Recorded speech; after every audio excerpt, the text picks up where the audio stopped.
চব্বিশের আন্দোলনের প্রজন্মের এক সাহসী সদস্য ওসমান হাদিকে হত্যা করা হয়েছে। ওসমান হাদি শহীদ হয়েছে। প্রিয় ভাই বোনেরা, ওসমান হাদি চেয়েছিল মানুষের গণতান্ত্রিক অধিকার প্রতিষ্ঠিত হোক, এই দেশের মানুষ তাদের গণতান্ত্রিক এবং অর্থনৈতিক অধিকার ফিরে পাক। আজ চব্বিশের আন্দোলনে যারা শহীদ হয়েছেন, ওসমান হাদি সহ ৭১-এ যারা শহীদ হয়েছেন, বিগত স্বৈরাচারের সময় বিভিন্নভাবে খুন গুমের শিকার হয়েছেন, এই মানুষগুলোর রক্তের ঋণ যদি শোধ করতে হয়, আসুন আমরা আমাদের সেই প্রত্যাশিত বাংলাদেশ গড়ে তুলব, যেখানে আমরা সকলে মিলে কাজ করব। প্রিয় বাংলাদেশ, উপস্থিত প্রিয় মুরব্বীবর্গ, মঞ্চে উপস্থিত জাতীয় নেতৃবৃন্দ, আমার সামনে উপস্থিত প্রিয় ভাই ও বোনেরা এবং মিডিয়ার মাধ্যমে সমগ্র বাংলাদেশ থেকে যারা দেখছেন এই অনুষ্ঠান, প্রিয় ভাই বোনেরা, প্রিয় মা বোনেরা, আসসালামু আলাইকুম। প্রিয় ভাই বোনেরা, আজ প্রথমেই আমি রাব্বুল আলামিনের দরবারে হাজারো লক্ষ কোটি শুকরিয়া জানাতে চাই। রাব্বুল আলামিনের অশেষ রহমতে আজ আমি আমার প্রিয় মাতৃভূমিতে ফিরে আসতে পেরেছি আপনাদের দোয়ায়, আপনাদের মাঝে। প্রিয় ভাই বোনেরা, আমাদের এই প্রিয় মাতৃভূমি 1971 সালে লাখো শহীদের রক্তের বিনিময়ে অর্জিত হয়েছিল। ঠিক একইভাবে 75-এ আবার 7ই নভেম্বর আধিপত্যবাদীদের হাত থেকে রক্ষার জন্য সেদিন সিপাহী জনতার বিপ্লবের মাধ্যমে আধিপত্যবাদের হাত থেকে দেশকে রক্ষা করা হয়েছিল। একইভাবে পরবর্তীতে 90-এর স্বৈরাচারের বিরুদ্ধে এদেশের জনগণ, এদেশের খেটে খাওয়া মানুষ তাদের গণতান্ত্রিক অধিকারকে ছিনিয়ে এনেছিল। কিন্তু তারপরেও ষড়যন্ত্রকারীদের ষড়যন্ত্র থেমে থাকেনি। আমরা তারপর দেখেছি 2024 সালে, 71 সালে এই দেশের মানুষ যেমন স্বাধীনতা অর্জন করেছিল, 2024 সালে এদেশের ছাত্র জনতা সহ সর্বস্তরের মানুষ, কৃষক, শ্রমিক, গৃহবধূ, নারী, পুরুষ, মাদ্রাসার ছাত্র সহ দলমত নির্বিশেষে, শ্রেণী পেশা নির্বিশেষে সকল মানুষ সেদিন 2024 সালের 5ই আগস্ট এই দেশের স্বাধীনতা এবং সার্বভৌমত্বকে রক্ষা করেছিল। প্রিয় ভাই বোনেরা, আজ বাংলাদেশের মানুষ কথা বলার অধিকার ফিরে পেতে চায়, তারা তাদের গণতান্ত্রিক অধিকার ফিরে পেতে চায়। বাংলাদেশের মানুষ চায় তারা তাদের যোগ্যতা অনুযায়ী ন্যায্য অধিকার পাবে। প্রিয় ভাই বোনেরা, আজ আমাদের সময় এসেছে সকলে মিলে দেশ গড়ার। এই দেশে যেমন পাহাড়ের মানুষ আছে, এই দেশে একইভাবে সমতলের মানুষ আছে। এই দেশে মুসলমান, বৌদ্ধ, খ্রিস্টান, হিন্দু সহ বিভিন্ন ধর্মের মানুষ বসবাস করে।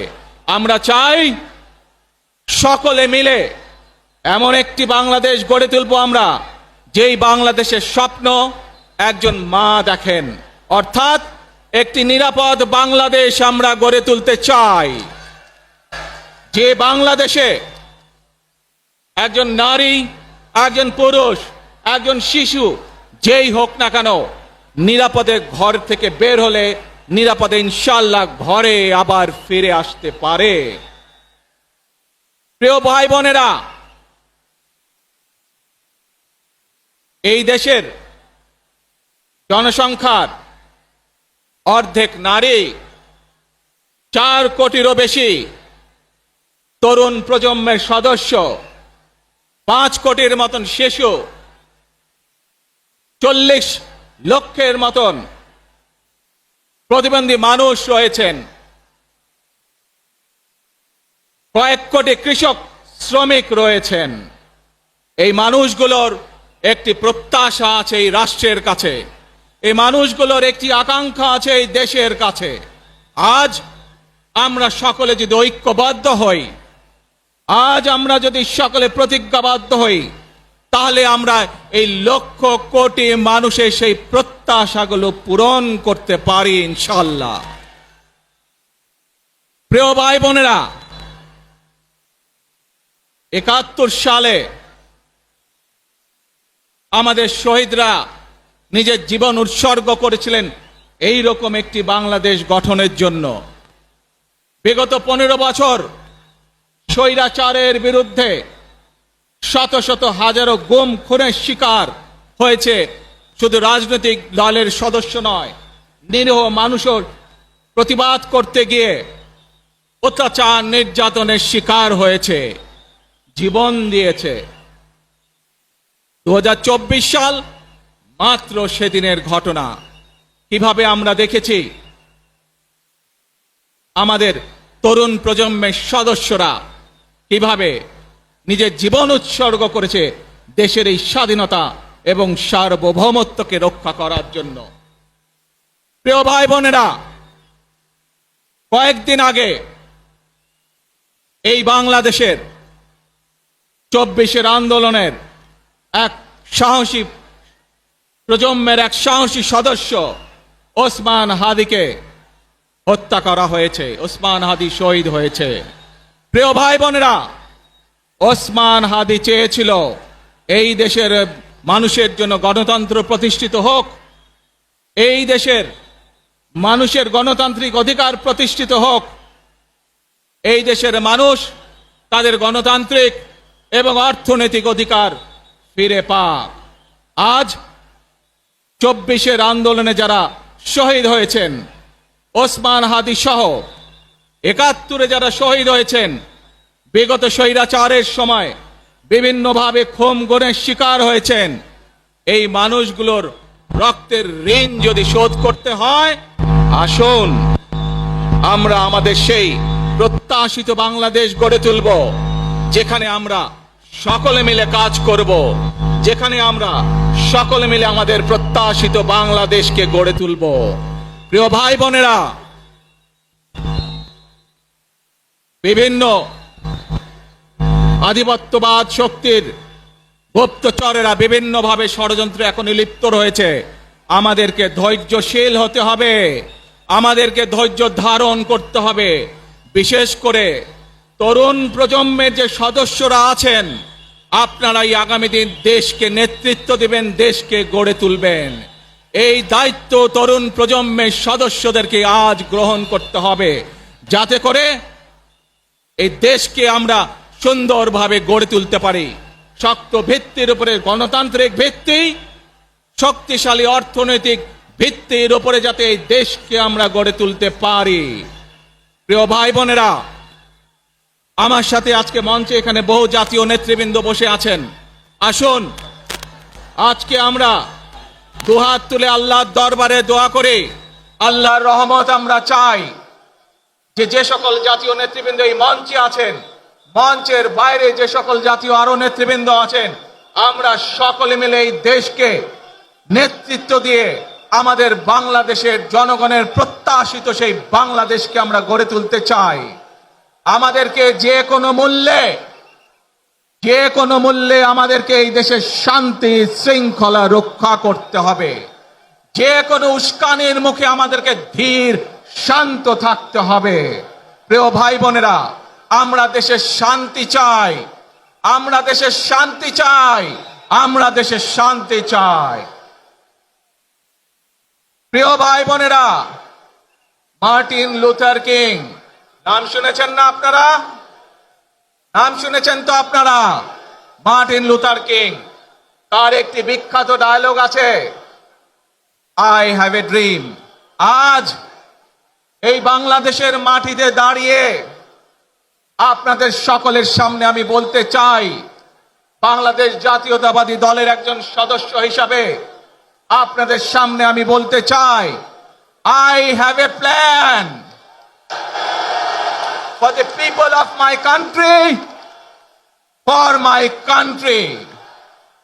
আজ এই পরিকল্পনা দেশের মানুষের স্বার্থে, দেশের উন্নয়নের জন্য, দেশের মানুষের ভাগ্যের পরিবর্তনের জন্য যদি সেই প্ল্যান, সেই কার্যক্রম, সেই পরিকল্পনাকে বাস্তবায়ন করতে হয়, প্রিয় ভাই বোনেরা, এই জনসমুদ্রে যত মানুষ উপস্থিত আছেন, এই সারা বাংলাদেশে গণতন্ত্রের শক্তি যত মানুষ উপস্থিত আছেন, প্রত্যেকটি মানুষের সহযোগিতা আমার লাগবে।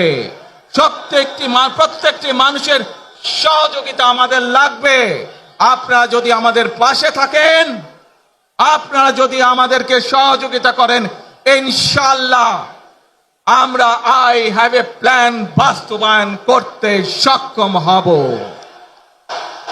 আসুন আমরা আল্লাহ রব্বুল আলামিনের দরবারে হাত তুলে প্রার্থনা করি, আমরা জানো হে রব্বুল আলামিন, হে একমাত্র মালিক, হে একমাত্র পরওয়ারদিগার, হে একমাত্র রহমত দানকারী, হে একমাত্র সাহায্যকারী, আজ আপনি যদি আমাদেরকে রহমত দেন, তাহলে আমরা এই দেশের মানুষ কঠোর পরিশ্রম করার মাধ্যমে আমাদের প্রত্যাশিত বাংলাদেশকে গড়ে তুলতে পারবো। আজ যদি আল্লাহর রহমত এই দেশ এবং এই দেশের মানুষের পক্ষে থাকে, আল্লাহর সাহায্য, আল্লাহর দয়া এই দেশের মানুষের উপরে, এই দেশের উপরে থাকে, ইনশাআল্লাহ আমরা আমাদের প্রত্যাশিত বাংলাদেশ গড়ে তুলতে সক্ষম হব। প্রিয় ভাই বোনেরা, আজ আসুন আমরা সকলে মিলে প্রতিজ্ঞা করি, আমরা সকলে মিলে প্রতিজ্ঞা করি যে ইনশাআল্লাহ আগামী দিনে দেশ পরিচালনার দায়িত্বে যারা আসবে, আমরা সকলে নবী করিম সাল্লাল্লাহু আলাইহি সাল্লামের যে ন্যায়পরায়ণতা, সেই ন্যায়পরায়ণতার আলোকে আমরা দেশ পরিচালনার সর্বোচ্চ চেষ্টা করব। প্রিয় ভাই বোনেরা, আজ আপনারা জানেন এখান থেকে আমি আমার মা দেশনেত্রী খালেদা জিয়ার কাছে যাব। একটি মানুষ, যে মানুষটি এই দেশের মাটি, এই দেশের মানুষকে নিজের জীবনের থেকেও বেশি ভালোবেসেছেন, তার সাথে কি হয়েছে আপনারা প্রত্যেকটি মানুষ সে সম্পর্কে অবগত আছেন। সন্তান হিসাবে আপনাদের কাছে আমি চাইবো, আজ আল্লাহর দরবারে আপনারা দোয়া করবেন যাতে আল্লাহ ওনাকে তৌফিক দেন, উনি যাতে সুস্থ হতে পারেন। প্রিয় ভাই বোনেরা, সন্তান হিসাবে আমার মন আমার মায়ের বিছানার পাশে পড়ে আছে সেই হাসপাতালের ঘরে, কিন্তু সেই মানুষটি যাদের জন্য জীবনকে উৎসর্গ করেছে, অর্থাৎ আপনারা এই মানুষগুলোকে, যাদের জন্য দেশনেত্রী খালেদা জিয়া জীবন উৎসর্গ করেছেন, নিজের জীবন, সেই মানুষগুলোকে আমি কোনোভাবেই ফেলে যেতে পারি না। এবং সেজন্যই আজ হাসপাতালে যাবার আগে আপনাদের প্রতি সহ টেলিভিশনগুলোর মাধ্যমে যারা সমগ্র বাংলাদেশে আমাকে দেখছেন, আপনাদের সকলের কাছে কৃতজ্ঞতা প্রকাশ করার জন্য আজ আমি এখানে দাঁড়িয়েছি আপনাদের সামনে। প্রিয় ভাই বোনেরা, আসুন আমাদেরকে আজকে নিশ্চিত করতে হবে, আমরা যে ধর্মের মানুষ হই, আমরা যে শ্রেণীর মানুষ হই, আমরা যে দলেরই রাজনৈতিক দলের সদস্য হই অথবা একজন নির্দলীয় ব্যক্তি হই, আমাদেরকে নিশ্চিত করতে হবে যে কোনো মূল্যে আমরা আমাদের এই দেশের শান্তি শৃঙ্খলাকে ধরে রাখতে হবে। যে কোনো মূল্যে যে কোনো বিশৃঙ্খলাকে পরিত্যাগ করতে হবে। যে কোনো মূল্যে আমাদেরকে নিশ্চিত করতে হবে যাতে মানুষ নিরাপদ থাকতে পারে। শিশু হোক, নারী হোক, পুরুষ হোক, যে কোনো বয়স, যে কোনো শ্রেণী, যে কোনো পেশা, যে কোনো ধর্মের মানুষ যেন নিরাপদ থাকে, এই হোক আমাদের চাওয়া আজকে। প্রিয় ভাই বোনেরা, আসুন, প্রিয় ভাই বোনেরা, সবাই মিলে আজ আমরা প্রতিজ্ঞাবদ্ধ হই, সবাই মিলে করব কাজ। জোরে আরো, সবাই মিলে করব কাজ, কর্মমোদের বাংলাদেশ। ইনশাআল্লাহ আপনাদের সকলের কাছে দোয়া আছে। আবারও সকলকে যে কোনো মূল্যে দেশে শান্তি শৃঙ্খলা রক্ষার আহ্বান জানিয়ে যে কোনো বিশৃঙ্খলাকে পরিহার করে ধৈর্যের সাথে মোকাবেলা করার আহ্বান জানিয়ে আমার বক্তব্য শেষ করছি। আবারও আপনাদের কাছে কৃতজ্ঞতা প্রকাশ করছি আজকে আমাকে এইভাবে বরণ করে নেওয়ার জন্য। আল্লাহ হাফেজ। বাংলাদেশ জিন্দাবাদ।